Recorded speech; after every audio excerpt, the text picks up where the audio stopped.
We rarely give much thought to life's small conveniences, yet small things can make a big difference. Years ago, if you were headed for the beach, you had to drag along a good towel or a heavy wooden camping chair. That all changed because of a war hero named Fredric Arnold, who came up with a simple invention, the aluminum folding chair.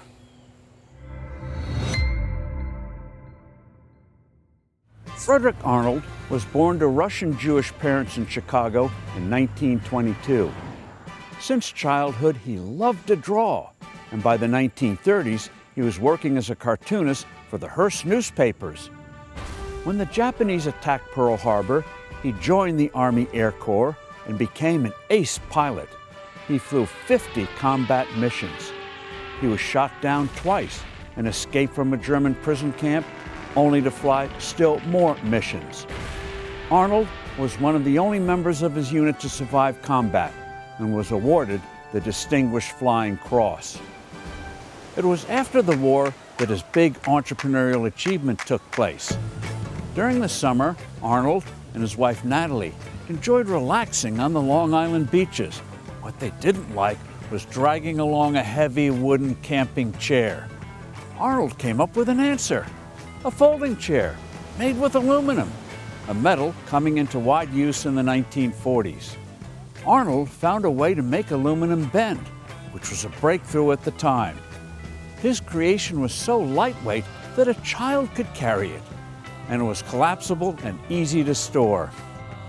In 1959, Arnold received a patent for his innovation, which became a hit. Suddenly, the aluminum beach chair seemed to be everywhere, a symbol of summer. At its height, Arnold's company was producing 14,000 chairs a day. His success helped spur the use of aluminum in the late 20th century.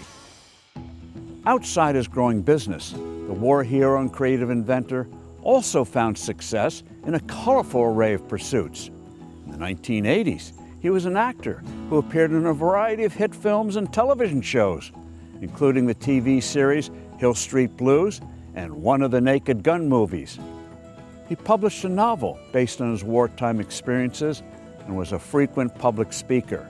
And he was also a sculptor. At the age of 90, Arnold and an assistant sculpted over 3,000 pounds of clay to create Lest We Forget, a powerful, life-size bronze monument to the 12 members of Arnold's squadron and the 88,000 U.S. airmen who were lost in World War II. His creation was the fulfillment of his vow to honor the sacrifice of his fellow airmen. An exhibition of Arnold's work was shown around the country, including in the National World War II Museum in New Orleans. Sculptor, war hero, novelist, and actor, Fredric Arnold may have seemed an unlikely inventor of the aluminum folding chair.